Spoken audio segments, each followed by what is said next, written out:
السلام علیکم ورحمۃ اللہ وبرکاتہ۔ وعلیکم السلام ورحمۃ اللہ وبرکاتہ۔ مدرسہ جامعہ انواریہ حیدرآباد کے زیر اہتمام المنہاج السوی تصنیف جلیل حضرت شیخ الاسلام ڈاکٹر محمد طاہر القادری حفظہ اللہ کی جو ریکارڈنگ کا سلسلہ چل رہا ہے، الحمدللہ ہم اس کی 7ویں نشست میں ہیں۔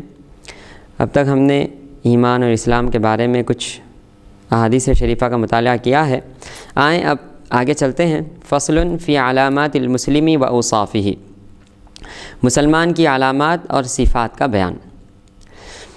عن عبداللہ بن عمرو رضی اللہ عنہ قال ان رجلا سأل النبی صلی اللہ علیہ وآلہ وسلم ای المسلمین خیر قال من سلم المسلمون من لسانہ ویدہ، متفق علیہ۔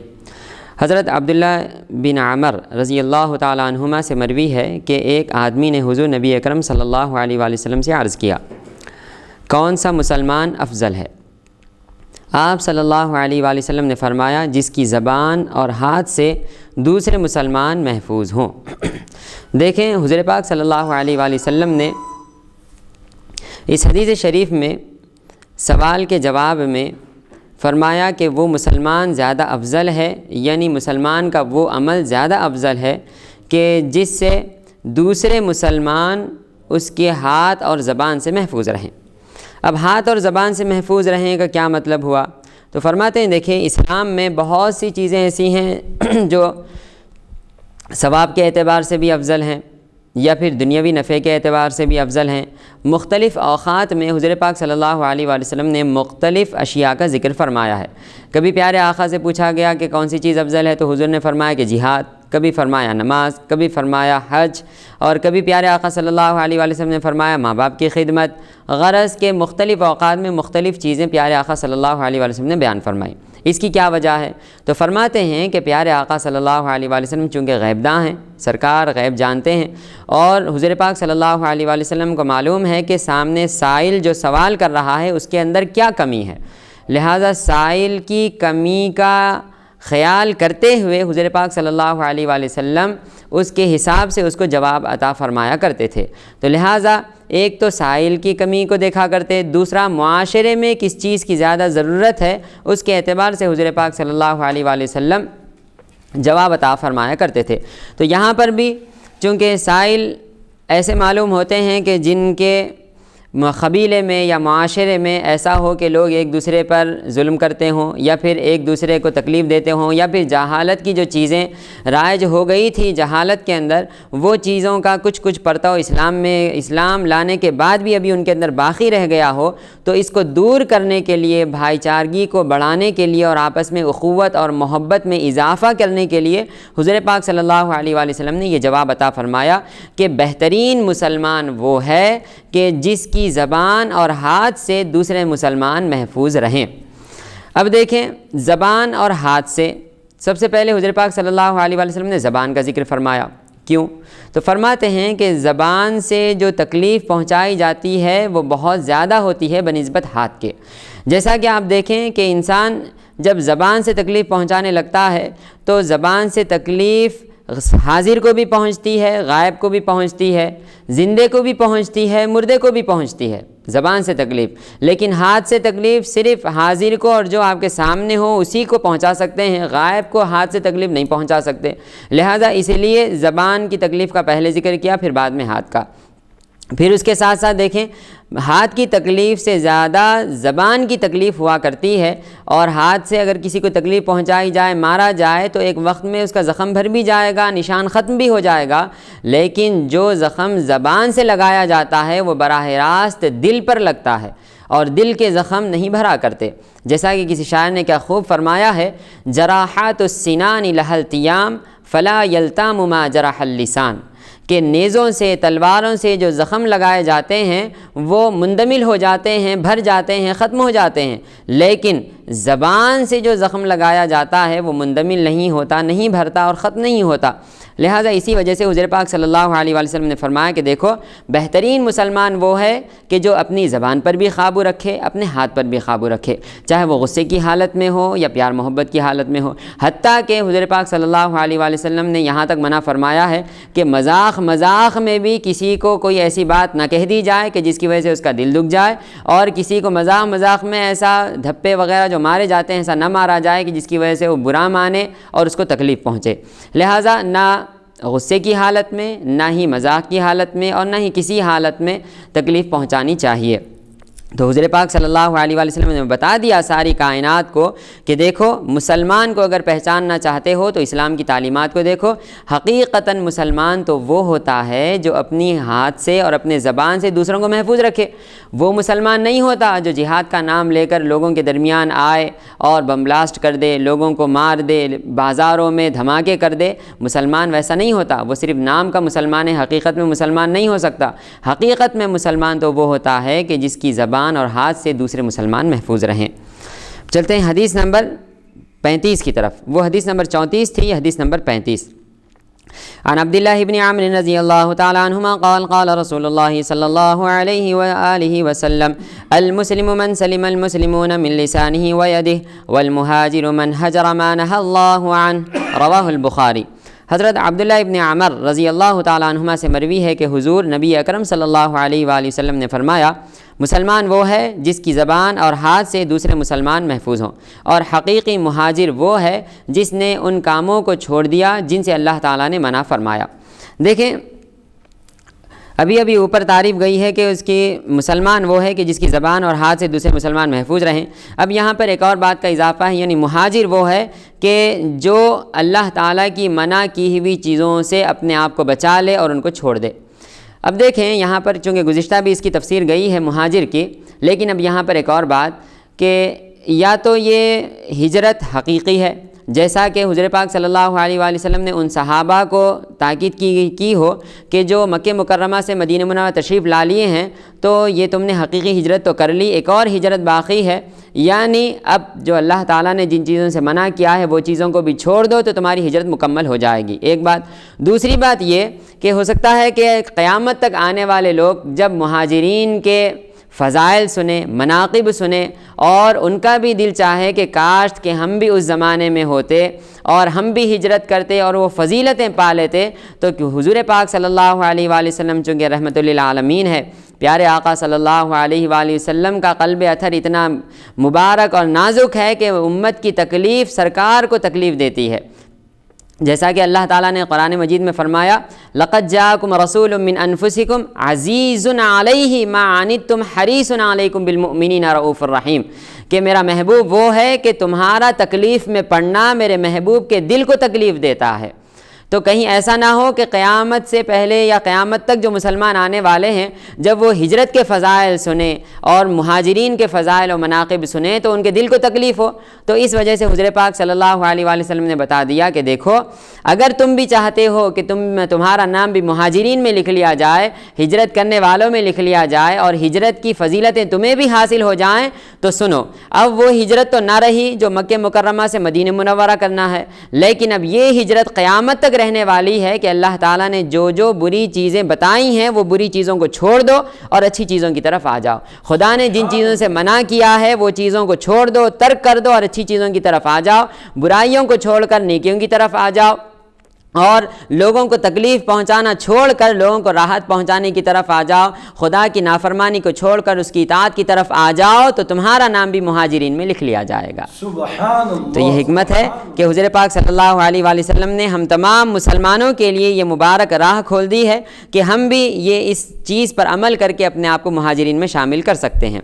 مفتی صاحب اس حدیث مبارکہ میں جو ہے حضور صلی اللہ علیہ وسلم بھی ارشاد فرماتے ہیں کہ سب سے بہترین ہجرت گناہوں کو چھوڑنا ہے۔ بے شک، والمہاجر من ہجر ما نہی اللہ عنہ، کہ مہاجر وہ ہے کہ جس نے اللہ تعالیٰ کی منع کی ہوئی چیزوں کو چھوڑ دیا ہو۔ دیکھیں حقیقی ہجرت تو وہی تھی جو مکہ مکرمہ سے مدینہ منورہ صحابہ نے اپنا گھر بار مال دولت رشتہ دار ہر چیز کو چھوڑ کر اللہ تعالیٰ کی راہ میں نکل کر آئے۔ اب یہ جو ہجرت ہے یہ ویسی ہجرت نہیں، لیکن یہ اس کو بھی ہجرت کہا جاتا ہے اس لیے کہ اس میں بھی چھوڑنے کا مفہوم آ رہا ہے کہ انسان گناہوں کو چھوڑ کر اچھائیوں کی طرف آتا ہے، چونکہ گناہوں میں یکگونا لذت پائی جاتی ہے کہ دنیا لذت کا مقام ہے اور ہر انسان گناہوں میں لذت کو محسوس کرتا ہے، تو اپنی لذتوں کو چھوڑ کر اللہ تعالیٰ کی طرف آنا بھی بہت بڑی بات ہے، لہذا اس کو بھی ہجرت کہا گیا۔ ورنہ اگر حقیقتاً لذت دیکھی جائے تو وہ سوائے خدا کی عبادت کے کسی اور چیز میں نہیں ہے۔ سبحان اللہ۔ حقیقتاً اگر لذت دیکھی جائے تو وہ سوائے خدا کی معرفت کے کسی اور چیز میں نہیں ہے۔ جس کسی کو اس لذت کا مزہ لگ جائے گا تو پھر وہ کسی اور لذت کی طرف جائے گا ہی نہیں۔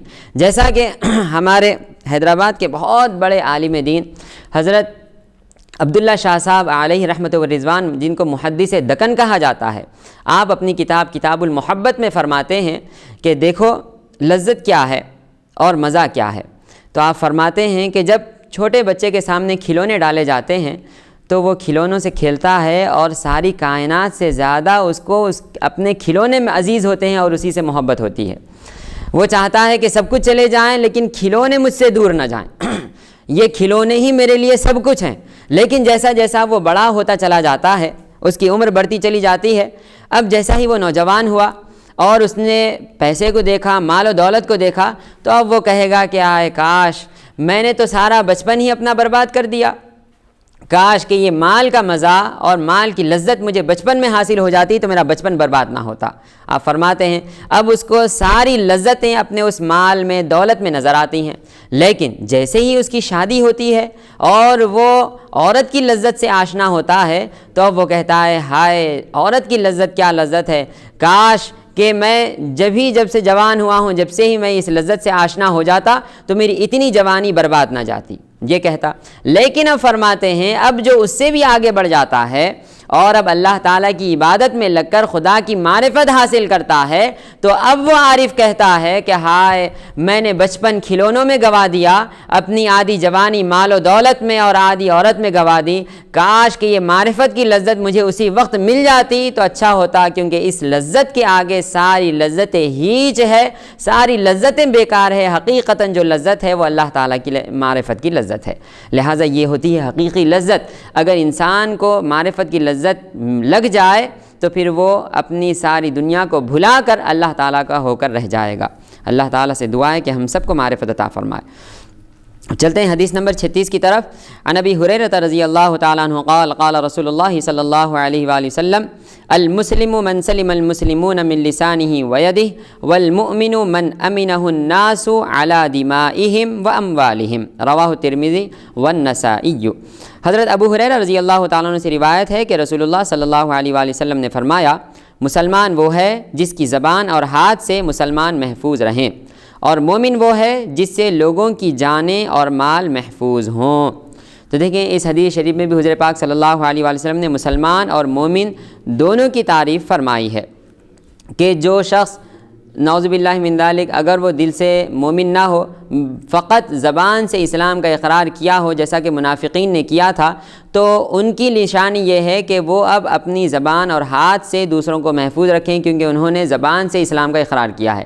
لیکن الحمدللہ وہ نفوس قدسیہ کہ جن کے دلوں میں بھی ایمان راسخ ہو چکا ہے، اب وہ دین کے اندر پوری طرح مکمل طور سے داخل ہو جاتے ہیں، جیسا کہ اللہ تعالیٰ نے فرمایا ادخلوا فی السلم کافہ، کہ اسلام میں مکمل طور پر داخل ہو جاؤ۔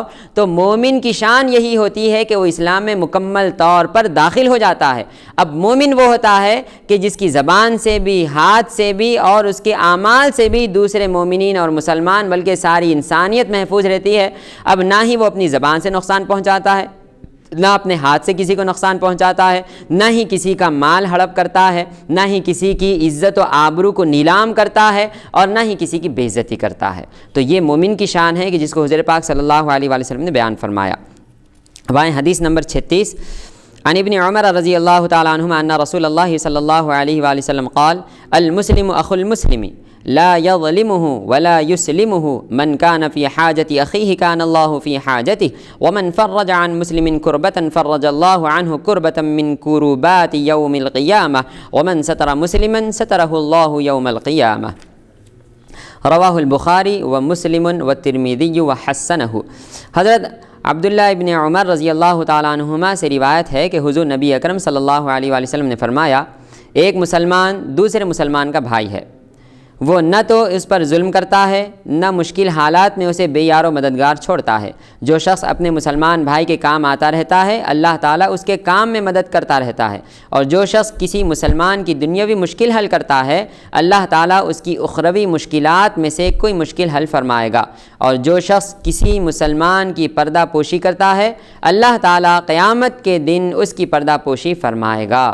تو دیکھیں ماشاءاللہ حضور پاک صلی اللہ علیہ وآلہ وسلم نے اس حدیث شریف میں وہ تمام حقوق بیان فرمائے ہیں جو ایک مسلمان کے دوسرے مسلمان پر ہونے چاہیے، کہ مسلمان ایک دوسرے کو بھائی بھائی سمجھنا چاہیے، کہ کوئی مسلمان کسی دوسرے کو غیر نہ سمجھے۔ جس طرح اپنے سگے بھائی سے محبت کرتا ہے، اپنے حقیقی بھائی سے محبت کرتا ہے، اسی طرح مسلمان کو چاہیے کہ اپنے دوسرے مسلمان کو کلمے کی بنیاد پر اس سے محبت کرے، کہ وہ کلمہ گو ہے، کلمہ پڑھنے والا ہے، اس وجہ سے میں اس سے محبت کرتا ہوں۔ پھر اس کے بعد فرماتے ہیں پیارے آقا صلی اللہ علیہ وآلہ وسلم نے فرمایا، پہلی نشانی تو یہ ہوئی، دوسری علامت کیا ہے مسلمان کی، کہ اب وہ اگر سامنے والے اپنے کسی مسلمان بھائی کو تکلیف میں دیکھے، مصیبت میں دیکھے، آفت میں دیکھے، اور آفتوں میں گھرا ہوا اس کو اگر پائے تو اس کو چھوڑ کر نہ چلا جائے، اور یہ نہ کہے کہ بھائی مجھے کیا سروکار یہ جانے اور اس کی پریشانی جانے، نہیں، بلکہ اس کی جا کر مدد کرے، اس کی اعانت کرے، امداد کرے، جتنا ہو سکے حتی المقدور اس کو اس تکلیف سے چھڑانے کی کوشش کرے، یہ مسلمان کی نشانی ہے۔ پھر فرماتے ہیں کہ یہ کرنے کے ساتھ ساتھ اب حضور پاک صلی اللہ علیہ وآلہ وسلم نے مسلمانوں کو شوق دلایا ہے۔ کیا شوق دلایا ہے؟ کہ دیکھیں دنیا میں ہر کوئی شخص جو کام کرتا ہے اس کے لیے کوئی نہ کوئی نتیجے کا بھی خواہاں ہوتا ہے، کہ یہ جب کام کروں میں تو مجھے یہ پھل ملے، یہ نتیجہ ملے، اور یہ مجھے اس کے فوائد ہوں۔ تو اب حضور پاک صلی اللہ علیہ وآلہ وسلم بھی فرما رہے ہیں کہ دیکھو دوسرے مسلمانوں کی مدد کرنے کے لیے تمہیں یوں ہی نہیں کہا جا رہا ہے کہ جب تم دوسرے مسلمانوں کی مدد کرو گے تو تمہیں پتہ ہے کہ تمہیں کیا ملے گا۔ تو کہا یا رسول اللہ ہمیں کیا ملے گا؟ تو پیارے آقا صلی اللہ علیہ وآلہ وسلم نے فرمایا، تم مسلمان کی مدد کرو، خدا تمہاری مدد کرے گا۔ سبحان اللہ۔ تم مسلمان کے کام بناؤ، خدا تمہارے کام بنائے گا۔ تم مسلمانوں سے آفتوں کو دور کرو، اللہ تمہاری آفتوں کو دور فرمائے گا۔ تم مسلمانوں کی پریشانیوں میں ان کی مدد و نصرت کرو، اللہ تعالیٰ تمہاری پریشانیوں میں تمہاری مدد و نصرت کرے گا۔ یہاں تک نہیں بلکہ حضور پاک صلی اللہ علیہ وآلہ وسلم نے فرمایا، سنو اس سے بھی بڑی خوشخبری، دنیا تو 4 روزہ دنیا ہے، تمہیں بھی مرنا ہے، اسے بھی مرنا ہے، ساری کائنات کو فنا ہونا ہے، لیکن جو کوئی شخص دنیا میں اپنے کسی مسلمان بھائی سے کسی ایک تکلیف کو دور کر دے گا تو اس کے نتیجے میں اللہ تعالیٰ قیامت کے دن اس کی قیامت کی تکلیفوں کو دور فرما دے گا۔ سبحان اللہ۔ تو دیکھیں حضور پاک صلی اللہ علیہ وآلہ وسلم نے کتنا ابھارا ہے نیکی کرنے پر ایک دوسرے کے ساتھ، کتنا حضور پاک صلی اللہ علیہ وآلہ وسلم نے ترغیب دلائی ہے ایک دوسرے کو کہ ایک دوسرے کے ساتھ اخوت، بھائی چارگی، میانہ روی کے ساتھ ایک دوسرے سے محبت کیا کرو، پیار کیا کرو، ایک دوسرے کی مصیبتوں کو دور کیا کرو۔ اب ذرا غور کریں، اگر معاشرے میں ہر کوئی اس طرح سوچنے لگ جائے اور ہر ایک شخص اس حدیث شریف پر عمل کرنے لگ جائے تو بتائیں کیا معاشرے میں کوئی غریب بھی نظر آئے گا؟ کیا معاشرے میں کوئی تنگ دست نظر آئے گا؟ کیا بیوہ عورت روتی ہوئی نظر آئے گی؟ کیا یتیم بچے بلبلاتے ہوئے نظر آئیں گے؟ کیا فقراء مساکین مساجد کے دروازوں پر بیٹھے ہوئے نظر آئیں گے؟ کیا وہ غربا جو بیچاروں کے پاس کھانے کے لیے کھانا نہیں، پہننے کے لیے کپڑا نہیں، کیا وہ قسم پرسی کی حالت میں بے یار و مددگار ہو کر گھومتے ہوئے نظر آئیں گے؟ ہرگز نہیں۔ جب ایک دوسرے کو ہم بھائی بھائی سمجھتے ہیں تو کیا ہم یہ برداشت کریں گے کہ ہمارا سگا بھائی بیٹھ کر بھیک مانگے؟ جب ہم اپنے سگے بھائی کے لیے یہ برداشت نہیں کر سکتے تو پھر اپنے مسلمان بھائی کے لیے کیوں برداشت کریں؟ کہ ہمارا جو سگا بھائی ہے اس کے بھائی ہونے کی گواہی تو ہمارے ماں باپ نے دی ہے، لیکن مسلمان کے بھائی ہونے کی گواہی تو قرآن مجید دیتا ہے سورہ حجرات میں کہ انما المؤمنون اخوۃ فاصلحوا بین اخویکم، کہ مسلمان آپس میں بھائی بھائی ہیں تو ایک دوسرے کے درمیان صلح کراتے رہو، درستگی کراتے رہو۔ تو بتائیں جب ہم ایک دوسرے کو بھائی بھی کہتے ہیں اور ایک دوسرے کو مسلمان ہونے کے اعتبار سے اپنا بھائی مانتے بھی ہیں تو پھر اس کو مصیبت میں چھوڑ دیں، پریشانی میں چھوڑ دیں، آفتوں میں چھوڑ دیں۔ خود تو اللہ تعالیٰ کی نعمتوں کو استعمال کریں اور ہمارا بھائی ہمارا پڑوسی کہ جو بے انتہا نعمتوں سے دور ہے اور پریشانی کے عالم میں ہے اس کی طرف توجہ بھی نہ کریں، تو کیا یہی مسلمانی ہوگی؟ ہرگز نہیں، بلکہ مسلمانی یہ ہوگی کہ جس کے بارے میں حضور پاک صلی اللہ علیہ وآلہ وسلم نے فرمایا کہ دیکھو تم اگر اپنے آپ کو مسلمان کہتے ہو تو تمہاری علامت ہی یہی ہے کہ تم اپنے پڑوسیوں کا خیال کرو، اپنے مسلمان بھائیوں کا خیال کرو، غریبوں کا خیال کرو، ہر ایک کا خیال کرو۔ حتیٰ کہ صوفیہ تو یہاں تک فرماتے ہیں بھائی مسلمان ہی کیا، اللہ تعالیٰ کی ساری کائنات اس کی مخلوق ہے، تم خدا کی مخلوق سمجھتے ہوئے بغیر کسی مذہب و ملت کو دیکھے کہ ہر ایک کی مدد کرتے جاؤ، نصرت کرتے جاؤ۔ یہی چیز کو ہم دیکھتے ہیں کہ اولیاء اللہ کے مزارات پر اور ان کی خانقاہوں میں، ان کی خدمتوں میں ہر ایک مذہب کا شخص حاضر ہوتا ہے اور ہر ایک مذہب کا شخص ان سے فیض حاصل کرتا ہے، کیونکہ ان کے بارگاہوں میں کوئی اونچ نیچ، کوئی بھید بھاؤ نہیں ہوتا۔ کسی بھی مذہب کو دیکھ کر وہ مدد نہیں کرتے، مذہب کو دیکھ کر وہ کسی کی نصرت و اعانت و امداد نہیں کرتے، بلکہ وہ بس یہ دیکھتے ہیں کہ یہ اللہ کا بندہ ہے، خدا کے لیے میں اس کی مدد کر رہا ہوں، اللہ تعالیٰ اس کا اجر دینے والا ہے۔ لہذا جیسا اللہ تعالیٰ نے فرمایا لیس علیک ھداھم ولکن اللہ یہدی من یشاء، سورہ بقرہ میں فرماتے ہیں کہ دیکھو ہدایت دینا تمہارے ہاتھ میں نہیں ہے، ہدایت کا دینا ہمارے ہاتھ میں ہے۔ تم کسی کو کافر مشرک دیکھ کر اس کی مدد سے پیچھے نہ ہٹ جاؤ، بلکہ جو کوئی شخص بھی بے یار و مددگار نظر آئے تمہارا کام یہ ہے کہ تم اس کی مدد کر دو۔ کیا پتہ تمہاری مدد کرنے کی وجہ سے وہ اسلام کی طرف راغب ہو جائے اور مسلمان ہو جائے۔ لہٰذا ہر ایک کو چاہیے کہ ایک دوسرے کی مدد کریں اور ایک دوسرے کو اپنا بھائی سمجھے۔ یہ جو قرآن کی آیت آپ نے تلاوت فرمائی جس میں اللہ تبارک و تعالیٰ ارشاد فرماتا ہے کہ ہمیشہ تم ایک دوسرے کی اصلاح کرنے میں لگے ہوئے رہو۔ اصلاح کئی مفہوم ہے نا اس میں جی، تو یہ اصلاح سے مراد جو لوگ لڑائی جھگڑا کرتے ہیں وہ بھی جو ہے لڑائی جھگڑا سے وہ روکیں، آپس میں دو مسلمان بھائیوں کو یا کوئی شخص اگر لڑ رہے ہیں تو ان کو لڑنے سے روکیں۔ اور اس کے علاوہ اصلاح کا اسلام میں یہ بھی مفہوم داخل ہے، اور پھر اس کے ساتھ ساتھ جو ہے اسلام نے برائی سے روکنا ہے اور نیکی کی طرف جو ہے ترغیب دلانا ہے، توجہ دلانا ہے، یہ دو بھی مفہوم مراد ہے۔ بے شک دیکھیں اصلاح میں ہر وہ چیز مراد ہے کہ جس کی وجہ سے فساد ہو رہا ہو، فساد کو دور کیا جائے۔ اعلیٰ ترین مفہوم ہے یہ کہ ہر وہ کام کہ جس کی وجہ سے معاشرے میں فساد ہو، چاہے وہ لڑائی جھگڑے کی وجہ سے ہو، عبادتوں کو چھوڑنے کی وجہ سے ہو، دوسروں کا حق مارنے کی وجہ سے ہو، یا رشتہ داریاں توڑنے کی وجہ سے ہو، یا پڑوسی کا حق نہ دینے کی وجہ سے ہو، یا غریبوں کی مدد نہ کرنے کی وجہ سے ہو، یا کسی سے دشمنی رکھنے کی وجہ سے ہو، یا بغض و کینہ رکھنے کی وجہ سے ہو، یا عداوت رکھنے کی وجہ سے ہو، ہر وہ چیز کہ جس کی وجہ سے معاشرے میں فساد ہوتا ہے اس کو دور کرنا ہی اصلاح کہلاتا ہے۔ کہ آپ ہر طریقے سے فساد کو دور کر دیں، یہی اصلاح ہے۔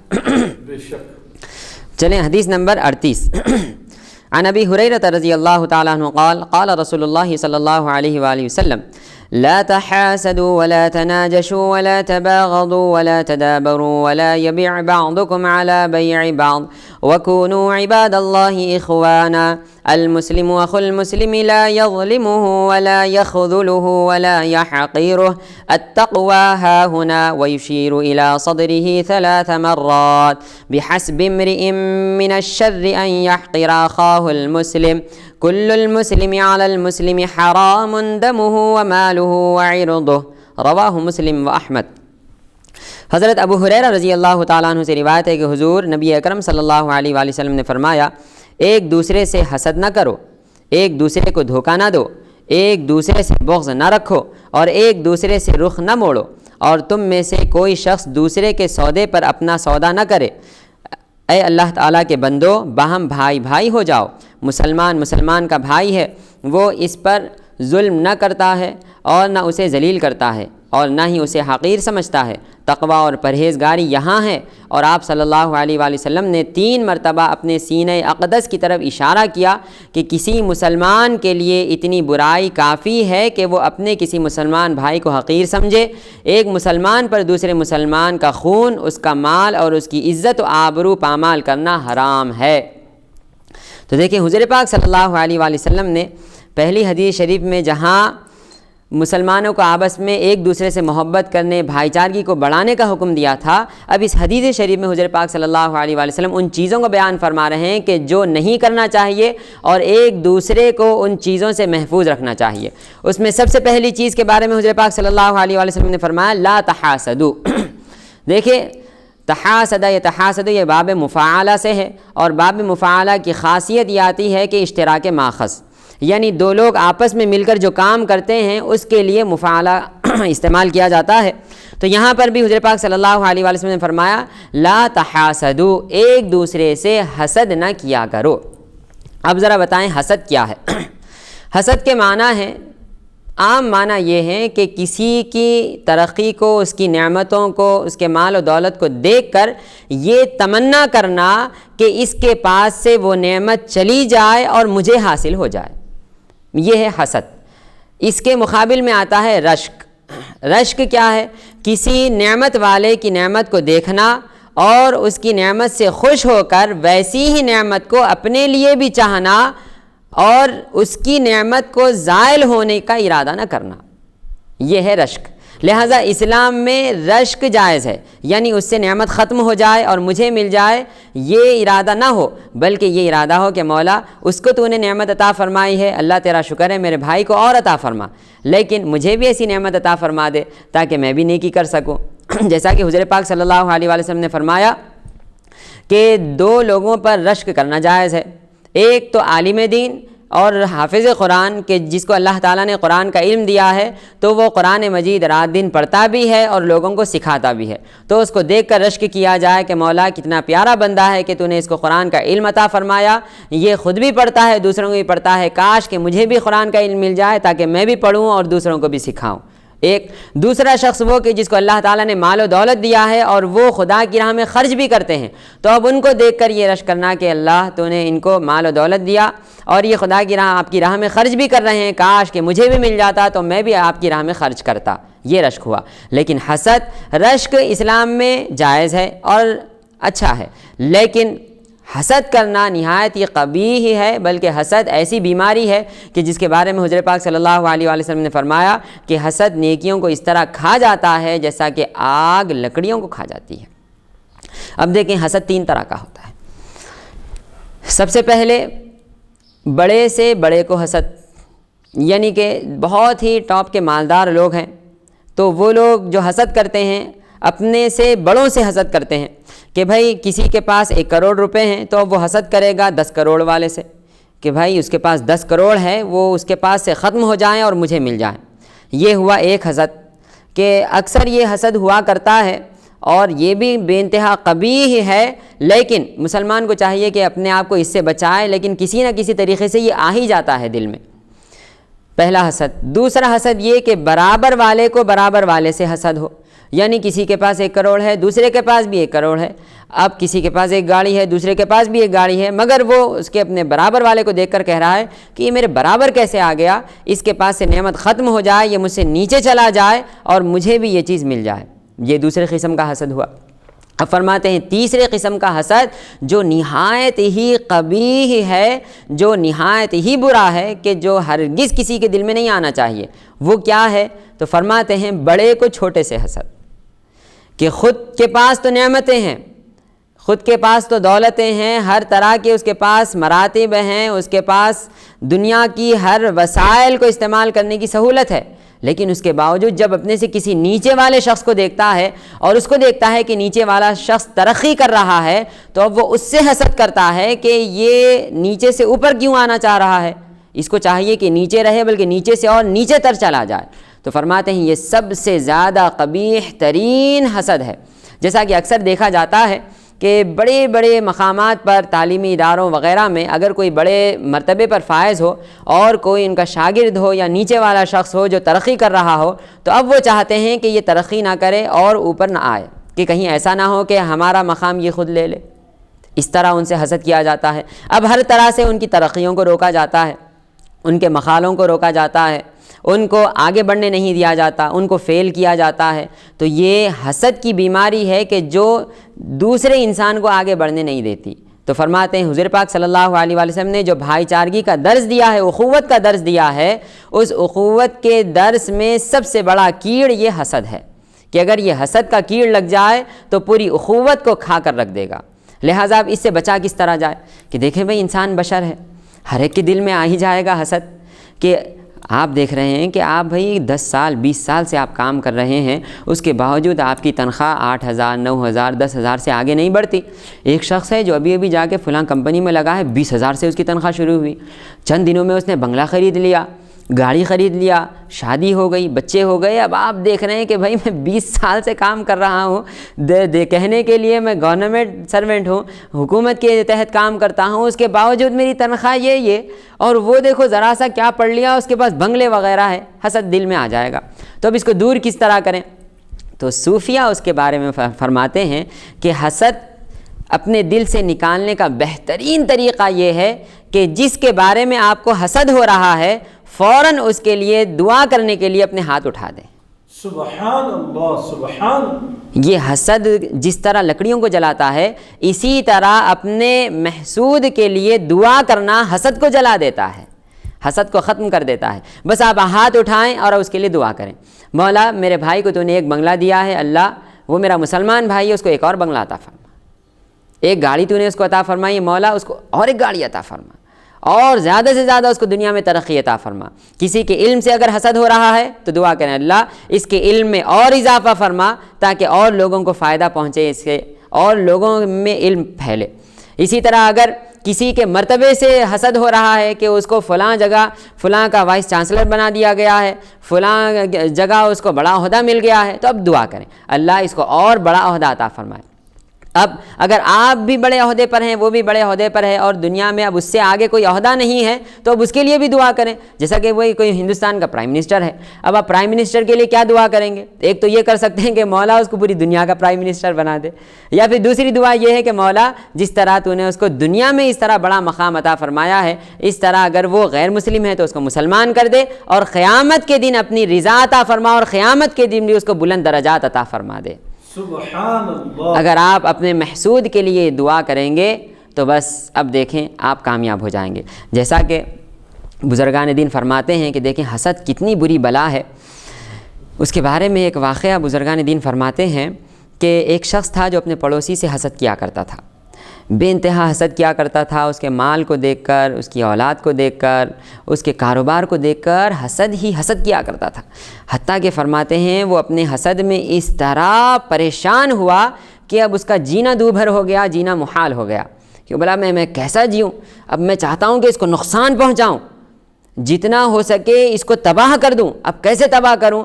تو اب اس نے ایک دن اپنے غلام کو بلایا اور کہا، اس کا پڑوسی کہیں گیا ہوا تھا، دن میں وہ کام پر جاتا تھا، رات میں آتا تھا، تو اس نے کہا اپنے غلام کو بلا کر وہ حاسد نے کہ دیکھ آج میں ایک تجھے بات بولوں گا تو اس کے اوپر عمل کرنا۔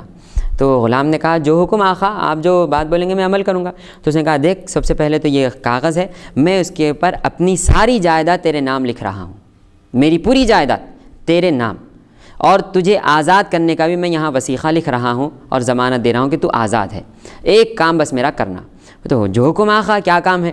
دیکھ جب میرا پڑوسی باہر چلا جائے گا، اس کے گھر کو قفل ہوگا، تو میں چھت سے اندر کودوں گا اس کے گھر میں، تو بھی میرے ساتھ چلنا، اور دیلان میں اس کے بیچ دیلان میں مجھے اس چاقو سے ذبح کر دینا۔ غلام نے کہا آقا آپ یہ کیا کہہ رہے ہیں؟ کیا میں اپنے ہاتھ سے اس کو آپ کو ذبح کروں گا؟ یہ کیسے ہو سکتا ہے؟ تو اس حاسد نے کہا کہ ہاں بس اب مجھ سے جیا نہیں جاتا، میں چاہتا ہوں کہ کسی طرح اس کو نقصان پہنچے، اور جب اس کے گھر میں میری لاش پائی جائے گی تو لا محالہ میرے خون کا الزام اس کے اوپر آئے گا، اور اس کو جب سولی چڑھا دی جائے گی تو جب میری روح کو سکون ہوگا، اس وقت تک مجھے سکون نہیں ملے گا، اس طرح میں حسد کی آگ میں جل رہا ہوں، لہٰذا تو دیکھ یہ ساری جائیداد تیری ہے، یہ سب کچھ تیرا ہے، یہ سب کچھ تو لے لے، بس میرا یہ کام کر دے۔ تو اس نے کہا کہ ٹھیک ہے، میں غلام سے میں خود آقا بن رہا ہوں تو مجھے کیا پڑی ہے، ٹھیک ہے آپ کا حکم مانوں گا۔ جب ان کا پڑوسی باہر چلا گیا تو وہ دونوں آقا اور غلام اس کے گھر میں کودے، اور غلام کے ہاتھ میں اس نے چھری دے دی۔ ذرا دیکھیں، عبرت کریں کیسا حسد کیسا ہوتا ہے۔ اس نے چھری دے دی، اور جب غلام نے چاہا کہ ذبح کروں تو اس نے کہا ذرا ٹھہر جا، میں پانی پینا چاہتا ہوں۔ یہ کہہ کر وہ پانی پیا، پانی پی کر اب دیکھیں اس نے کہا کہ بس اب مجھے اس حسد کی آگ سے میری موت ہی چھڑا سکتی ہے، اور میری موت کی وجہ سے ہی جب یہ مصیبتوں میں گھر جائے گا تو مجھے سکون ہوگا، کہہ کر وہ لیٹ گیا اور اس نے کہا کہ بس میری گردن پر چھری چلا دے۔ اس نے غلام نے اس کے اوپر چھری چلا دی، پورا خون ہی خون بہتا ہوا نکل گیا، اور غلام تو چھت پہ سے کودا اور باہر نکل گیا اور فرار ہو گیا۔ جب بیچارہ وہ صاحب مکان آیا، کھولا گھر، دروازہ کھولا تو کیا ہے، گھر میں لاش پڑی ہوئی ہے، خون باہر آتا ہوا دیکھ کر پڑوسیاں تمام جمع ہو گئے۔ پڑوسیوں نے کہا کہ ارے تو نے یہ کیا کر دیا، آپ نے پڑوسی کو ہلاک کر دیا۔ اس نے کہا واللہ مجھے نہیں معلوم کہ کیا ہو گیا ہے، میں گھر میں دروازہ کھولتا ہوں تو کیا ہے، یہاں لاش پڑی ہے۔ تو پولیس آئی، فوراً اس کو پکڑ لی اور کہا کہ نہیں تیرے گھر میں لاش ملی ہے، خون وغیرہ ہے، تو یہیں لاش کے پاس پایا گیا ہے، لہٰذا تو نے قتل کیا۔ وہ بیچارہ لاکھ کہتا رہا لیکن اس کے باوجود اس کی کوئی نہیں مانا، اور اس کے لیے فیصلہ کر دیا گیا کہ قصاص میں اس کو بھی قتل کر دیا جائے۔ اب فرماتے ہیں ایک دن مقرر ہوا اور قصاص کے لیے اس کو لایا گیا، سارے لوگ جمع ہیں، بیچارہ وہ بھی روتا ہوا آ گیا کہ میں نے کچھ کیا ہی نہیں اور مجھے قتل کیا جا رہا ہے۔ وہ غلام بھی وہاں پر کھڑا ہوا تھا مجموعے میں اس کے قتل کو دیکھنے کے لیے۔ فرماتے ہیں جب قاضی نے حکم دیا کہ اتنے وقت میں اب اس کو قتل کر دیا جائے، اس کی گردن اڑا دی جائے، جب جلاد تلوار لے کر آیا تو اب اس غلام سے برداشت نہ ہو سکا، کہ غلام تو سارے واقعہ جانتا تھا۔ وہ غلام چیختا ہوا باہر نکلا اور کہا کہ رک جاؤ، یہ گناہ گار نہیں ہے، حقیقت کیا ہے میں تمہیں بتاتا ہوں۔ اس کے قتل کو روک دیا گیا۔ قاضی نے کہا کہ تو کون ہے؟ تو اس نے کہا وہ جو مقتول ہے، جو قتل ہو گیا ہے، اس کا میں غلام ہوں۔ تو بولے تجھے کیسا معلوم کہ اس کا قتل کیسے ہوا؟ تو اس نے سارا واقعہ سنایا کہ میرا مالک اس سے بے انتہا حسد کرتا تھا، حسد کی وجہ سے وہ جی نہیں سکا اور وہ چاہتا تھا کہ کسی بھی طرح اس کو قتل کروائیں اور اس کو نقصان پہنچائیں، تو وہ اپنے حسد کی وجہ سے اس طرح وصیت کر کے میرے ہاتھ سے وہ قتل ہوا ہے۔ تو اب قاضی نے کہا کہ ٹھیک ہے، چونکہ تیرے مالک نے تجھے وصیت کی تھی اور اس کے کہنے پر تو نے کیا ہے، لہٰذا تجھے بھی چھوڑ دیا جاتا ہے اور اس کو بھی چھوڑ دیا جاتا ہے جو بیچارہ گناہ گار ہے۔ تو بتائیں، حسد کی وجہ سے اس کی جان بھی گئی، جس سے حسد کرتا تھا وہ محسود کو بھی کچھ نہیں ہوا، اور اس کی دولت گئی، غلام گیا، ہر چیز چلے گئی اور وہ خود عذاب میں گھر گیا۔ تو دیکھیں حسد یہ ہوتا ہے، انسان کو تباہ کر دیتا ہے، ہلاک کرتا ہے۔ اسی لیے شیخ سعدی علیہ رحمت و رضوان گلستان میں فرماتے ہیں کہ اگر تم سے کوئی حسد کرے تو تم اسے کچھ نہ کہو، کیوں کہ حسد ایک ایسا دشمن ہے جو خود اس کی گدی پر بیٹھا ہوا ہے، ہمیشہ اس کو نقصان پہنچا رہا ہے۔ تم پلٹ کر اس کا جواب کیوں دو گے؟ بلکہ وہ خود اپنے حسد میں کڑتا ہوا اپنے آپ کو ہلاک کر لے گا۔ لہٰذا اللہ تعالیٰ سے پناہ مانگیں کہ اللہ تعالیٰ ہمیں حسد کرنے کی بیماری سے محفوظ فرمائے۔ لہٰذا اس کا بہترین علاج یہی ہے کہ اپنے محسود کے لیے، یعنی جس سے حسد کر رہے ہیں، اس کے لیے آپ ہاتھ اٹھا کر فوراً دعا کر دیں۔ اس کے بعد عرض کرنا چاہوں گا کہ جو وصیت کے جو بارے میں جو وصیت ہے، تو خیر وہ تو ایک واقعہ ہے، لیکن شریعت میں مفتی صاحب کیا جو ہے خلاف شرع اگر کوئی وصیت کرتا ہو، ایسی وصیت جو شریعت میں ناجائز ہو، حرام ہو، کیونکہ اگر کوئی شخص یہ کہتا ہے کہ میرا گلا کاٹ دیا جائے، مجھے قتل کر دیا جائے، مجھے مار دیا جائے، یعنی خودکشی خود جو ہے کرنے کی ہمت نہیں ہے، تو دوسرے کو یہ کہتا ہے کہ میں وصیت کرتا ہوں کہ میرا گلا کاٹ دیا جائے، مجھے ختم کر دیا جائے، تو شریعت کیا اس بات کا حکم دیتی ہے شریعت سے قتل نہ کریں؟ کیونکہ وصیت جو ہے شریعت میں، شریعت کی اگر مطابق ہے تو وہی وصیت کو قبول کیا جائے گا اور وہ وصیت قابل قبول ہے۔ اگر وہ وصیت جو ہے خلاف شرع ہے تو پھر وہ وصیت باطل ہے، اس پر عمل نہیں کیا جائے گا۔ بے شک یہاں پر تو جو غلام کو اس نے وصیت کی تھی وہ باعتبار وصیت نہیں ہوا، وصیت تو اس نے مال کی ہے، اپنے قتل کا تو غلام کو حکم دیا ہے اس نے۔ لہٰذا آقا جو حکم دیا ہے، اگرچہ کہ وہاں اس کو وہ حکم بھی نہیں ماننا چاہیے جو خلاف شرع ہو، لیکن صاحب وہ غلام بیچارہ کیا کرے، ساری دولت اس کو مل رہی ہے، اس کو آزادی مل رہی ہے، لہٰذا نہ اس نے وصیت سمجھ کر وہاں پر اس کو نافذ کیا ہے، نہ ہی حکم سمجھ کر اس کو اس نے مانا ہے، بلکہ چونکہ اس کو دولت مل رہی تھی اس لیے اس نے وہاں پر وہ عمل کیا ہے۔ اب رہا وصیت کا بیان تو انشاءاللہ آگے آئے گا، انشاءاللہ تفصیلاً ہم اس کے اوپر بیان کریں گے، مگر شرط یہی ہے کہ وصیت جب تک شریعت کے دائرے میں ہو تو مانی جائے، شریعت کے دائرے سے باہر نکل جائے تو کوئی وصیت نہیں مانی جائے گی۔ اب دیکھیں اس کے بعد حضور پاک صلی اللہ علیہ وسلم فرماتے ہیں کہ ایک دوسرے کو دھوکہ نہ دو، یعنی ایک دوسرے کے لیے کوئی ایسا کام نہ کرو کہ جس کی وجہ سے ایک دوسرے کا نقصان ہوتا ہو۔ پھر فرماتے ہیں حضور پاک صلی اللہ علیہ وسلم کہ ایک دوسرے کے لیے بغض نہ رکھو اور ایک دوسرے سے رخ نہ موڑو، یعنی ایک دوسرا شخص اگر پریشانی میں ہے تو آپ اس سے رخ موڑ کر نہ چلے جائیں، بلکہ یہ تصور کریں کہ ہو سکتا ہے کہ خدا نہ خواستہ کل مجھ پر اگر یہ پریشانی آ جائے تو، کیونکہ حضور پاک صلی اللہ علیہ وسلم نے فرما دیا کما تدین تدانو، جیسا بوگے ویسا کاٹو گے۔ لہٰذا اگر آپ آج پریشان حال کی مدد کریں گے تو خدا نخواستہ کل آپ پر پریشانی آ جائے گی تو پھر آپ کی مدد کی جائے گی۔ اگر آج آپ اگر مدد نہیں کریں گے تو پھر کل آپ کی کون مدد کرے گا؟ لہٰذا یہ سوچتے ہوئے آپ دوسروں کی مدد کیا کریں۔ اسی طرح فرماتے ہیں کہ تم ایک دوسرے کما تدین تدان، جیسا کرو گے جیسا بوؤ گے ویسا پاؤ گے، یعنی تم جیسا کرو گے ویسا پاؤ گے۔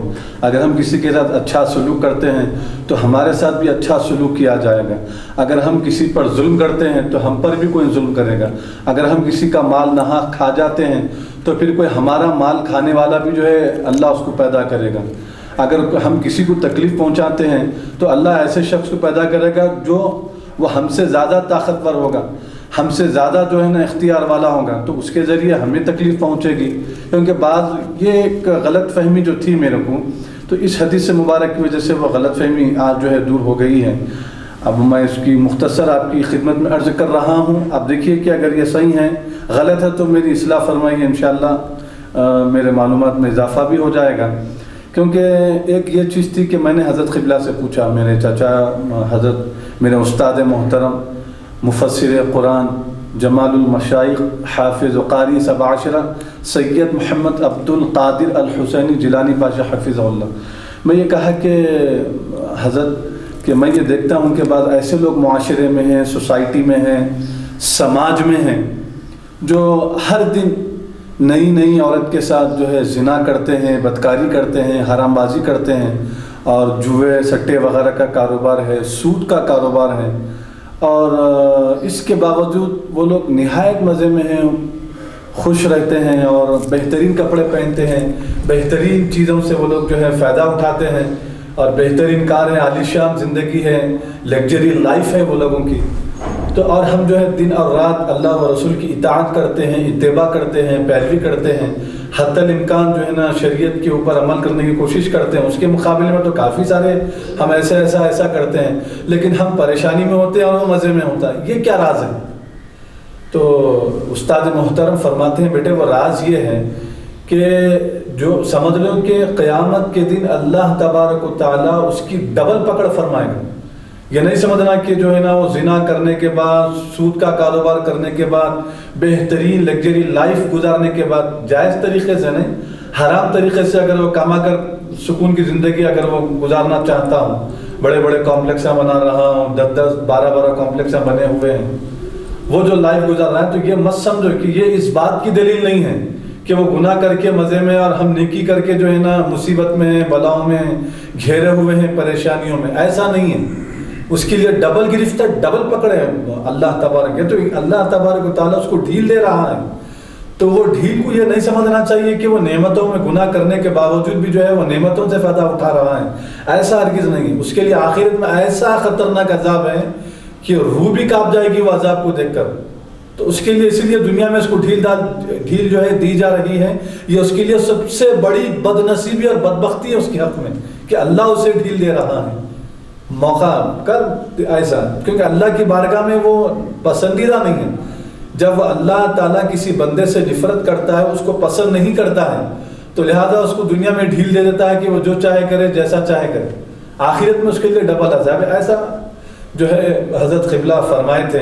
لیکن پھر یہاں پر یہ حدیث مبارک، پھر حضرت قبلہ کا وہ قول جو بس آپس میں ظاہری طور پر ٹکرا رہے ہیں، کیونکہ اللہ کے رسول فرماتے ہیں تم جیسا کرو گے ویسا پاؤ گے، کسی کو تکلیف دیں گے تو تمہیں بھی تکلیف دی جائے گی۔ تو کیا وہ تکلیف کا مطلب دنیا میں ہی تکلیف دی جائے گی، یا پھر وہ تکلیف سے مراد آخرت بھی مراد ہو سکتی ہے؟ اس کا مطلب کیا؟ تو دیکھیں، ہم گزشتہ نشست میں ایک بات بولے تھے کہ دنیا کا معاملہ اور آخرت کا معاملہ الگ الگ ہے۔ پہلی بات ایک تو یہ کہ دنیا میں جو خدا کے غدار ہوتے ہیں ان کو نعمتیں دی جاتی ہیں، جو وفادار ہوتے ہیں ان کو زحمتیں دی جاتی ہیں، ان کو تکلیف دی جاتی ہے، کیوں؟ آزمانے کے لیے۔ دوسرا یہ کہ کما تدین تدان، جیسا بوگے ویسا کاٹو گے، یعنی یہ کاٹنا دنیا میں بھی ہے اور آخرت میں بھی ہے، کیونکہ دنیا کھیتی ہے آخرت کی۔ یہاں پر آپ جو بیج ڈالیں گے اس کی فصل آپ کو آخرت میں ملے گی اور وہاں پر کاٹیں گے۔ لہٰذا اگر آپ نے یہاں پر ظلم کیا تھا، کچھ ایسی سزائیں ہیں کہ جن کی سزا یہاں پر بھی دی جاتی ہے اور وہاں پر بھی دی جاتی ہے، جیسا کہ والدین کی نافرمانی ہے، وغیرہ. اور اس کے علاوہ کچھ سزائیں ایسی ہیں کہ یہاں پر وہ کرتا رہتا ہے لیکن اس کو ڈھیل دی جاتی ہے، اب اس کا صلہ، اس کا عذاب اس کو کل آخرت کے دن دیا جائے گا. لہٰذا یہ دونوں جگہ پر اس کو ملتا ہے، ایک تو یہاں ایک تو وہاں. لہٰذا اس کے لیے کوئی محصور نہیں کرنا چاہیے ہمیں کہ کما تدین تدان، جیسا بوگے ویسا کاٹو گے، یعنی یہیں آج تم نے کسی پر ظلم کیا تھا کل پھر پلٹا کر تم پر کوئی ظلم کر دے، اگر نہ کرے تو پھر بھائی نہیں ہوا نا اس پر ظلم، کیسا جیسا بوگے ویسا کاٹو گے کہا گیا تھا، پھر اس پر تو ظلم نہیں کیا گیا. بھائی اس نے تو لوگوں کے ہزاروں لاکھوں روپے ڈبا دیے ہیں، یہ تو کروڑ پتی سے کروڑ پتی ہی ہوتا چلا جا رہا ہے، اس کے پیسے کون ڈبائے؟ کوئی بھی نہیں ڈبا رہا ہے. پھر کہاں گیا کما تدین تدان؟ تو فرماتے ہیں یہ ضروری نہیں. دیکھیں اللہ تعالیٰ کی صفات میں سے ایک صفت حلیم بھی ہے. حلیم کے معنی کیا ہیں؟ بردبار، یعنی قدرت رکھتے ہوئے عذاب میں تاخیر کرنا، یعنی دیر کرنا، تاخیر کرنا، قدرت رکھتے ہوئے. کہ اللہ تعالیٰ ہر وقت قدرت رکھتا ہے کہ اس کو اس کے گناہ پر اسی وقت پکڑ لے، لیکن ہمارا خدا حلیم ہے، حلم فرمانے والا ہے. اس کو اسی وقت نہیں پکڑتا بلکہ اس کی آخری سانس تک مہلت دیتا ہے کہ اگر کسی بھی وقت وہ توبہ کر لے تو اس کو معاف کر دیا جائے.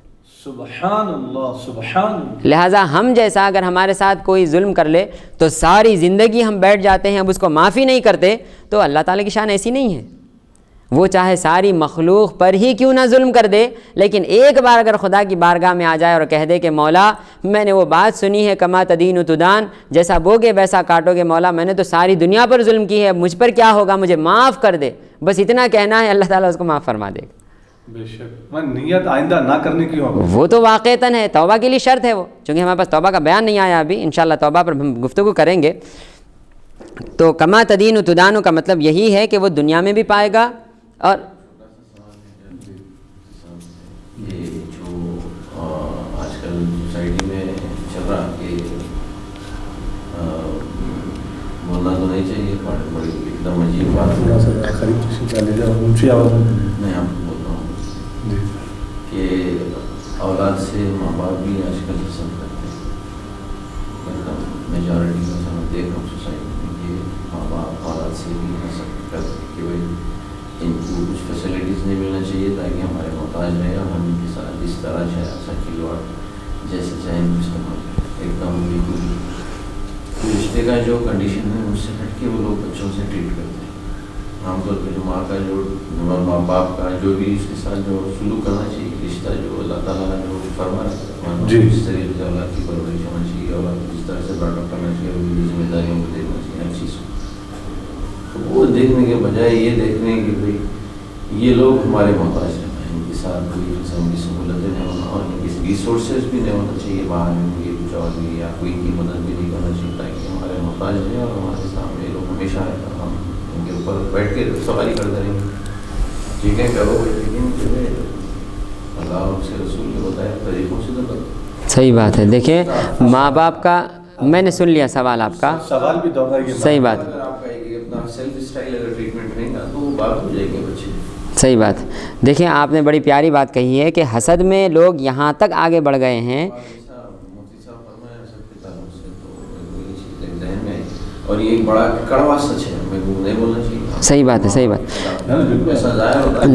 خیر عطا فرمایا، بڑا اچھا سوال جو ہے کیے ہیں. طور پہ میں دیکھتا ہوں کہ ماں باپ کے لیے اولاد کو بتا دیں، اولاد کو جس طریقے سے رہنا چاہیے ماں باپ کو، وہ تو ہمیشہ ہم دیکھتے رہتے ہیں، لیکن ماں باپ کو اولاد کے ساتھ کیسا رہنا چاہیے یہ بہت کم باتیں ہوتی ہیں اس طریقے. بے شک صحیح بات ہے، صحیح بات. اس کی آڑ میں ان لوگوں کی جو چیزیں ہیں طور طریقے پل رہے ہیں غلط طریقے. دیکھیے ماشاءاللہ بڑا ہی اچھا انہوں نے ایک بات کہی ہے. صاحب کا سوال دوہراتے ہیں. جی ہاں. تو دیکھیں آپ نے کہا کہ بھائی معاشرے میں جو سب سے اعلیٰ رشتہ مانا جاتا ہے وہ ماں باپ اور بچوں کا رشتہ ہے. تو فی الوقت معاشرہ اس راہ پر چلا گیا ہے کہ ماں باپ بھی اپنے بچوں سے حسد کر رہے ہیں. وہ کہہ رہے ہیں کہ ایسی حسد کر رہے ہیں کہ ماں باپ چاہتے ہیں کہ اپنے بچوں کو ترقی نہ ہو، ہمیشہ یہ ہمارے محتاج بنے ہوئے رہیں اور ہمیشہ ہمارے پاس ہی پڑے رہیں اور ہماری خدمت کرتے رہیں. تو دیکھیں اگر صرف خدمت کا تعلق ہے تو وہ تو یہاں تک ٹھیک ہے، لیکن اگر ماں باپ یہ چاہتے ہیں کہ ہمارے بچوں کو ترقی نہ ہو تو بھائی وہ تو 1000 میں سے ایک آدھ ماں باپ ہونے چاہیے جو ایسا چاہتے ہوں. کیونکہ ہر ماں باپ تو یہی چاہتے ہیں کہ بھائی ہمارے بچوں کو ترقی ہو، اچھی سے اچھی جگہ وہ کام کریں، اچھا پڑھیں، اچھا کمائیں، اچھا کھائیں پئیں. لیکن ذرا دیکھیں دینداری سے لوگ کتنا دور ہو گئے ہیں کہ ماں باپ کا جو رشتہ ہوتا ہے اس رشتے کو بھلاتے ہوئے اپنے بچوں کو نہ دیکھتے ہوئے بچوں سے بھی حسد کیا جا رہا ہے. بتائیں کتنی بری بات ہے. لہٰذا ماں باپ کو ہرگز نہیں چاہیے کہ وہ اپنے بچوں سے حسد کریں، بلکہ دیکھیں بچے چاہے کتنی ہی بلندی پر کیوں نہ چلے جائیں، حقیقتاً وہ بلندی بچوں کی نہیں بلکہ ماں باپ کی تصور کی جائے گی. سبحان اللہ سبحان اللہ. اگر ماں باپ یہ سوچ لینا کہ ہمارے بچے جتنی ترقی کریں گے وہ بچوں کی ترقی نہیں بلکہ ہماری ترقی ہے، تو اب ماں باپ بچوں کی راہ میں کانٹا نہیں بنیں گے بلکہ بچوں کو آگے بڑھاتے جائیں گے. جیسا کہ ہر ماں باپ یہی کہتے ہیں کہ بھائی ہم اچھے سے اچھا پڑھائیں، ہم نہیں پڑھے کوئی بات نہیں، ہمارے بچوں کو پڑھائیں تاکہ ہمارا نام روشن ہو. لہٰذا استاد سے زیادہ اگر شاگرد پڑھ لیتا ہے تو شاگرد استاد سے آگے نہیں بڑھ جاتا، بلکہ اگر استاد سے آگے چاہے کتنا ہی کیوں نہ بڑھ جائے مگر شاگرد یہ کہے گا کہ میں ان کا شاگرد ہوں، اور استاد یہ کہہ سکے گا کہ فلاں بلندی پر جو شخص بیٹھا ہوا ہے وہ میرا شاگرد ہے. سبحان اللہ سبحان اللہ. جبکہ وہ شاگرد یہ نہیں کہہ سکتا کہ اس سے اوپر بھی اس کا کوئی شاگرد ہے. ہائے ہائے. ماں باپ کا بھی یہی ہے کہ ان کے بچے چاہے کتنی ہی بلندی پر کیوں نہ پہنچ جائیں، بچے کبھی یہ نہیں کہہ سکتے کہ ہم سے اوپر ہمارے بچے ہیں، بلکہ ماں باپ یہ کہہ سکتے ہیں کہ بھائی دیکھو وہ جو بلندی پر نظر آ رہا ہے نا وہ میرا بیٹا ہے، سبحان اللہ. وہ ہماری اولاد ہے. لہٰذا ماں باپ کو یہ سوچنا چاہیے کہ ماں باپ کا نام روشن ہوتا ہے اور دنیا میں باقی رہتا ہے تو اپنے بچوں سے.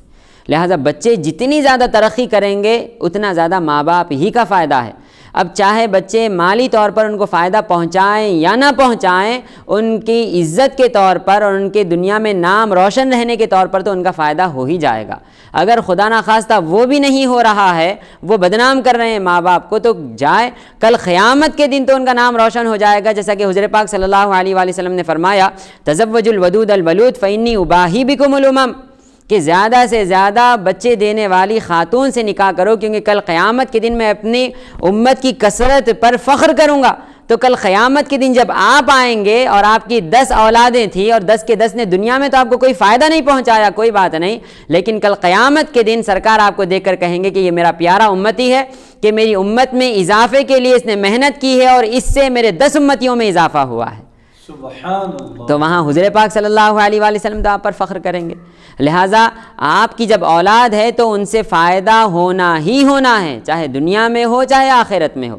لہٰذا آپ اپنی اولاد کو ہرگز آگے بڑھنے سے نہ روکیں، بلکہ ان کے آگے بڑھنے کے لیے بھائی ماں باپ تو اپنے گردے بیچ دیتے ہیں بچوں کو آگے بڑھانے کے لیے، اپنا گھر بار بیچ دیتے ہیں، اپنا سب کچھ لٹا دیتے ہیں، اپنی زندگیاں ختم کر دیتے ہیں، بس ایک چیز کے لیے کہ ہمارے بچے اچھے رہیں، ہمارے بچے سکون سے رہیں، ہنسی خوشی رہیں، ان کے بچے ہنسی خوشی سے رہیں. یہی دیکھ کر ہماری آنکھیں ٹھنڈی ہوتی ہیں. لہٰذا آپ نے جو فرمایا ہے ہزاروں میں سے ایک آدھ ایسے ہوں گے، کیونکہ اللہ تعالیٰ نے ماں باپ کا ایسا رشتہ رکھا ہے، ان کے دلوں میں ایسی محبت رکھی ہے کہ بہت ہی کم لوگوں کے دلوں میں ایسی حسد پیدا ہوتی ہوگی، کیونکہ یہ رشتہ جو ہے ماں باپ کا بہت ہی محترم رشتہ ہے.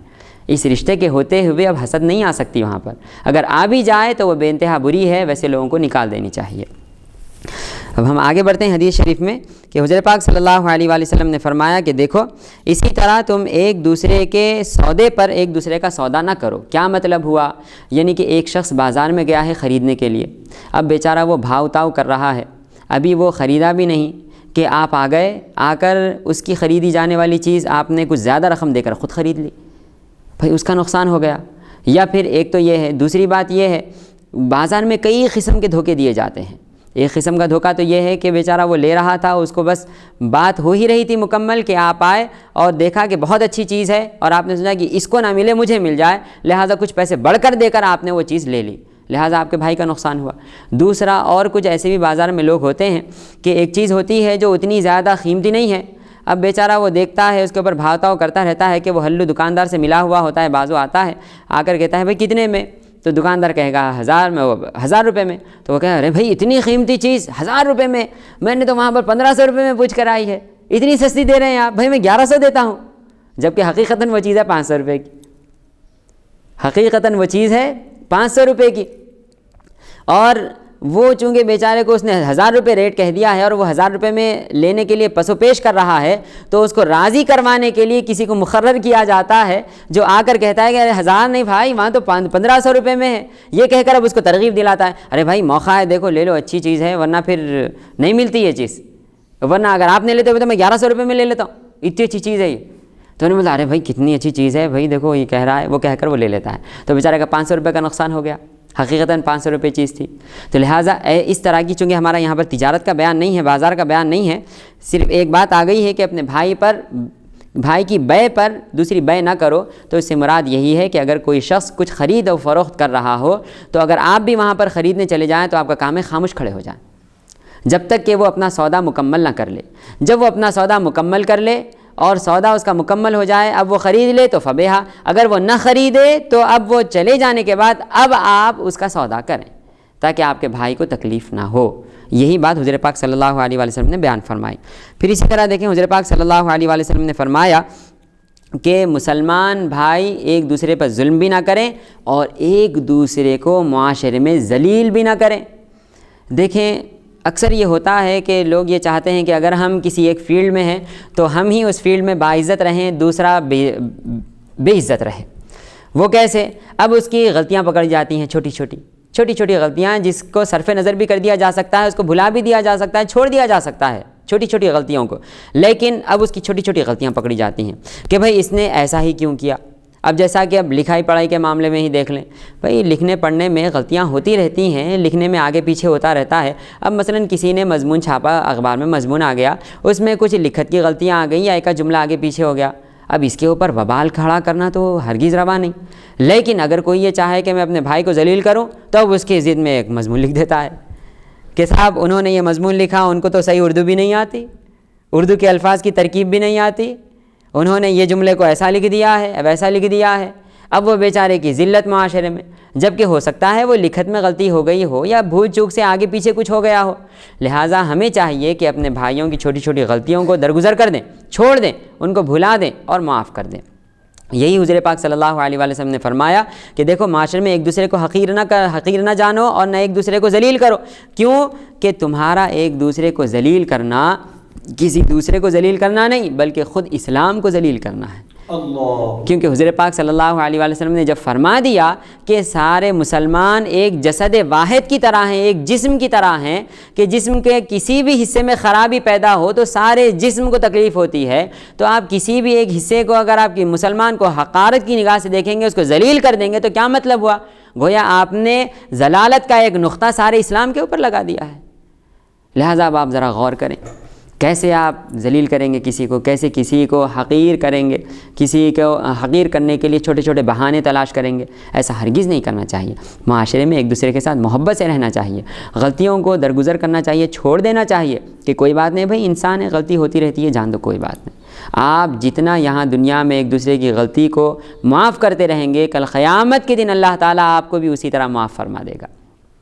تو فرماتے ہیں حضور پاک صلی اللہ علیہ وآلہ وسلم نے فرمایا، ایک مسلمان پر دوسرے مسلمان کا خون، اس کا مال اور اس کی عزت و آبرو حرام ہے، یعنی مسلمان پر حرام ہے کہ وہ اپنے مسلمان بھائی کا خون بہائے بغیر کسی حق کے۔ مسلمان پر یہ حرام ہے کہ اپنے بھائی کا مال کھائے بغیر کسی حق کے، اور مسلمان پر حرام ہے کہ اپنے مسلمان بھائی کی بے عزتی کرے بغیر کسی حق کے۔ بغیر کسی حق کا مطلب کیا ہے کہ اگر اسلام اس کی پکڑ کرتا ہے، قتل کرنے کی وجہ سے، چوری کرنے کی وجہ سے اس کے ہاتھ کاٹے جاتے ہیں، یا زنا کرنے کی وجہ سے اس کو رجم کیا جاتا ہے، تو یہ اس کی حقارت نہیں ہے بلکہ اسلام کی حقانیت کو بتانا ہے کہ دیکھو اگر اسلام کے دامن میں رہتے ہوئے کوئی یہ جرم کرے گا تو اس کو یہ سزا ملے گی۔ ایک کو سزا دینا سارے معاشرے کو اس جرم سے روک دینا ہے۔ ایک کے اگر ہاتھ کاٹ دیے جائیں معاشرے میں چوری کرنے پر، تو بتائیں کیا معاشرے میں کوئی دوسرا شخص چوری کرے گا؟ ہرگز نہیں، اگر اس کی ہمت ہوئے گی نہیں، کیونکہ جب وہ دیکھے گا کہ بھائی چوری کرنے سے مال تو آتا ہے اور ختم ہو جاتا ہے، مگر یہ کیا ہاتھ کٹ رہا ہے جو ساری زندگی کے لیے لولے بن کر پھرنا پڑے گا، لہٰذا وہ رک جائے گا۔ لہٰذا اس کو ذلت نہیں کہا جائے گا، اس کو حقارت نہیں کہا جائے گا، کیونکہ یہ سزائیں ہیں۔ اگر سزائیں نہ دی جائیں گی تو پھر معاشرہ خراب ہو جائے گا، فساد پھیل جائے گا۔ لہٰذا یہ نہیں، بغیر کسی حق کے اگر آپ کسی کو ذلیل کر دیں گے صرف حسد کی وجہ سے، بغض کی وجہ سے، دشمنی کی وجہ سے، عداوت کی وجہ سے، تو ایسی صورت میں اب آپ کو پکڑا جائے گا۔ لہٰذا اللہ تعالیٰ سے دعا ہے کہ ہمیں ایک دوسرے مسلمان کے تمام حقوق ادا کرنے کی توفیق عطا فرمائے۔ اب چلتے ہیں حدیث نمبر 39۔ عن ابی ہریرہ رضی اللہ تعالیٰ عنہ قال قال رسول اللہ صلی اللہ علیہ وآلہ وسلم المسلم اخو المسلم لا يخونه ولا يكذبه ولا يخذله كل المسلم على المسلم حرام عرضه وماله ودمه التقوى ها هنا بحسب امرئ من الشر ان يحتقر اخاه المسلم رواہ ترمذی وحسنہ۔ حضرت ابو ہریرہ رضی اللہ تعالیٰ عنہ سے مروی ہے کہ حضور نبی اکرم صلی اللہ علیہ وآلہ وسلم نے فرمایا مسلمان کا بھائی ہے، وہ نہ اس سے خیانت کرتا ہے اور نہ اس سے جھوٹ بولتا ہے اور نہ اسے ذلیل کرتا ہے۔ ہر مسلمان پر دوسرے مسلمان کی عزت کی پامالی، اس کا مال اور اس کا خون حرام ہے۔ آپ صلی اللہ علیہ وآلہ وسلم نے قلب اطہر کی طرف اشارہ کر کے فرمایا تقویٰ یہاں ہے۔ کسی مسلمان کے لیے اتنی برائی ہی کافی ہے کہ وہ اپنے کسی مسلمان بھائی کو حقیر سمجھے۔ دیکھیں یہ بھی تقریباً گزشتہ حدیث کے مضمون کی طرح ہی ہے، لیکن ذرا یہ دیکھیں حضور پاک صلی اللہ علیہ وآلہ وسلم نے فرمایا التقویٰ ہا ہونا ویشیر الی صدرہ، یعنی سرکار دو عالم صلی اللہ علیہ وآلہ وسلم نے اپنے سینے یعنی قلب اطہر کی طرف اشارہ کر کے فرمایا کہ سنو، تمہارا اچھا لباس پہن لینا، اچھا چہرہ رکھ لینا، نمازیں پڑھنا، روزے رکھنا، تمام دین کے کام کرنا، یہ تقوی پر دلالت نہیں کرتا، بلکہ تقویٰ اصل پایا جاتا ہے تو تمہارے دل میں پایا جاتا ہے۔ دل کی کیفیت کا نام تقویٰ ہے۔ تقویٰ کہتے کس کو ہیں؟ اللہ تعالیٰ سے ڈرتے ہوئے نیکیاں کرتے رہنا اور مسلمانوں کو اپنے سے کوئی نقصان نہ پہنچے اس کے بارے میں دیکھتے رہنا، لہٰذا یہ تقویٰ ہے۔ تو فرماتے ہیں تقویٰ کہاں ہوتا ہے؟ دل میں ہوتا ہے، کہ جب آپ دل میں اللہ تعالیٰ سے خوف کرنے لگیں گے، اس سے ڈرنے لگیں گے اور اس کی نافرمانی سے اپنے آپ کو بچانے کی جب آپ کے دل میں محکم آپ ارادہ کر چکے ہوں گے، تو اب آپ سامنے والے کو تکلیف بھی نہیں پہنچائیں گے، اس کی مدد بھی کریں گے، اچھائیاں بھی کریں گے، نیکیاں بھی کریں گے، خدا کی عبادت بھی کریں گے، اپنے مسلمان بھائیوں کے جو حقوق ہوتے ہیں وہ حقوق بھی ادا کریں گے، ماں باپ کی خدمت بھی کریں گے، معاشرے میں ایک دوسرے کے ساتھ خندہ پیشانی کے ساتھ مسکراتے ہوئے ہنسی مذاق کے ساتھ رہیں گے اور ایک دوسرے سے تکلیف ہونے ہرگز نہیں دیں گے۔ کب؟ جب کہ آپ کے دل میں اللہ تعالیٰ کا خوف بیٹھا ہوا ہو۔ اگر آپ کے دل میں خدا کا خوف نہیں ہے اور صرف آپ کا زبانی جمع خرچ ہے کہ آپ کہتے ہیں کہ ہاں بھائی تکلیف تو نہیں پہنچانی چاہیے، لیکن جیسا ہی اپنا مفاد آتا ہے فوراً دوسروں کو تکلیف پہنچانے لگ جاتے ہیں، جیسا ہی اپنا نقصان کی بات آتی ہے دوسرے کو نقصان پہنچا دیتے ہیں، جیسا ہی اپنے فائدے کی بات آتی ہے ساری دنیا کا فائدہ بھول کر صرف اپنا ہی فائدہ حاصل کرنے میں لگ جاتے ہیں۔ تو یہ نہیں ہونا چاہیے۔ یہ بات کب ہوگی؟ جب کہ دل میں تقویٰ نہ ہو۔ جب دل میں تقویٰ راسخ طور پر بیٹھ جائے تو ایسی صورت میں اب وہ اللہ تعالیٰ سے ڈرے گا بھی اور پوری طرح مسلمانوں کا حق بھی ادا کرے گا۔ تو ان تمام احادیث شریفہ میں مسلمانوں کا حق بتایا گیا ہے اور الحمدللہ ہماری یہ فصل ختم ہوئی۔ اللہ تعالیٰ سے دعا ہے کہنے سننے زیادہ عمل کرنے کی توفیق عطا فرمائے۔ وآخر دعوانا ان الحمدللہ رب العالمین۔